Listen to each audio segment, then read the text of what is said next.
Приветствую, уважаемые! Ну что ж, сегодня я вам расскажу про Telefunken Akusta. Ну, как только вы берете эти наушники в руки, то понимаете, эта штука как минимум необычная.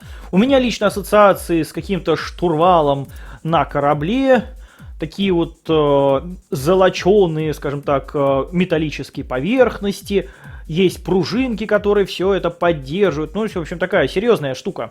Ну вот, они вам покрупнее, смотрите, какая прелестнейшая вещь, да. Вот штурвал, да и только, я же говорю.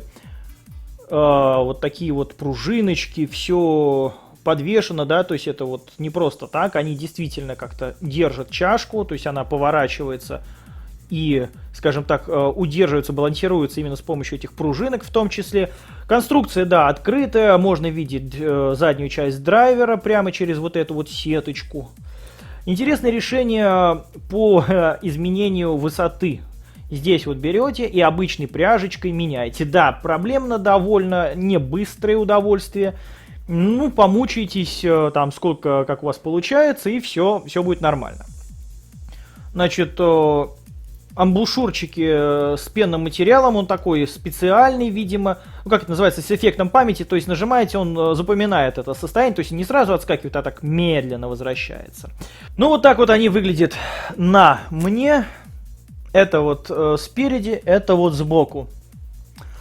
Что могу сказать? Значит, по поводу вот этих наушников, первое, надо прогревать, потому что звук реально меняется. После прогрева он становится интереснее, из коробки он совсем синтетически сухой, такой какой-то безжизненный. После прогрева жизнь появляется. Второй момент, я иногда, когда касаюсь пальцами, могу слышать легкие подзванивания пружин, да, когда вы там сами чашки трогаете, там дзынь-дзынь-дзынь, там такое легкое подзванивание. В обычном использовании, естественно, этого не происходит, то есть у вас там на ушах же они не крутятся, поэтому все нормально. Следующий момент, само звучание. Само звучание после прогрева становится довольно таким, ну, скажем так, не довольно более интересным, чем из коробки, но тем не менее оно все равно очень легкое. Открытая конструкция, да, создает довольно интересную сцену. Оно создает сцену, но вроде бы как бы верха, вот они из-за того, что открытая конструкция, они очень легкие и воздушные, но при этом ощущение, что, я даже не знаю, это какой-то не зал, это какой-то квартирник. Вот серьезно, вы сидите в комнате, и перед вами сидит, например, исполнитель и что-то там исполняет, играет, поет и так далее. То есть здесь нету вот туда и вот туда, здесь есть вот только перед вами. Вот буквально вот в самой такой короткой интимной зоне практически это все находится. Из-за того, что стиль подачи материала очень легкий, в определенной степени невесомый, тяжелые партии, ну там какой-нибудь такой металл, мощные гитарные рифы, они становятся легковесными. Не то, чтобы они становятся совсем легковесными, но как-то вот драйва, что ли, нету, сока в них не хватает. То есть вы видите, ну вот как будто краски немножко выбелены. Все хорошо, но вот не хватает чего-то. Из-за этого хорошо дается джаз, кстати, джазовые очень хорошо композиции, вокальные партии, особенно представьте себе какой-нибудь там Григорианс, да, или что-то вот такое вот, где есть много вокала, причем чистого вокала. Очень хорошо всякие сборные хоры, там, монастырей.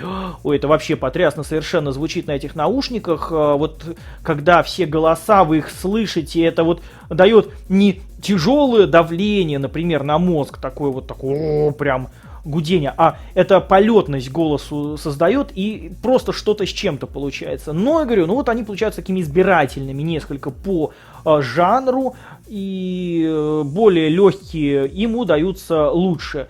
Он делает все радостным, да, из-за этого тоже бывают интересные накладки, вы слушаете какую-нибудь там композицию, когда герою плохо, он там чуть ли не вешаться, резаться, давиться собрался, все депрессушно, а музыка такая получается легкая, воздушная, такая, радостный суицидник прям. Ну, я не знаю, да, иногда это, конечно, может помешать творческой задумке автора, исполнителя, там, композитора, кто там это все придумывал. Но, с другой стороны, да, вот из-за этих особенностей можно как-то что-то подправить, как-то что-то вытянуть. То есть это наушники не универсальные, они заточены под легкость, под прозрачность, под воздушность, под интимность. Если вас устраивает, ну и плюс такой, конечно, не очень необычный внешний вид, то, пожалуйста, посмотрите. Вот спасибо за то, что дали послушать аудиоклубу. Они очень классные ребята. И вот там оно, по-моему, в районе 14 с копейками тысячи стоит. Да, штука интересная, но штуку надо слушать, и штуку обязательно надо греть. Конечно, надо греть. Дает разницу реальную. Поэтому имейте в виду, если она вам попадет в руки, что как-то надо с этим делом творить. Вот такие вот необычные и внешне, и по, так сказать, идеологии наушники у нас. Да, кстати, я забыл сказать, самое-то интересное по звуку, они ровные довольно, да, то есть там есть и бас, и серединка, и верх. То есть там нету явных перекосов, там нету каких-то провалов, там, не дай бог, никаких вот этих вот АЧХ-шных вилок. Нет, все нормально, но очень легко, очень, не хочу сказать поверхностно, но так вот, более деликатно, без погружения в мясо звука. Это чтобы было понимание, да, что оно сильно не перекосит вашу композицию и не будет там выдавать дикий бас какой-нибудь. Они не играют драйвово, совершенно наоборот. Вот теперь точно все на сегодня, только на сегодня, ибо скоро будут новые обзоры. Все, пока-пока.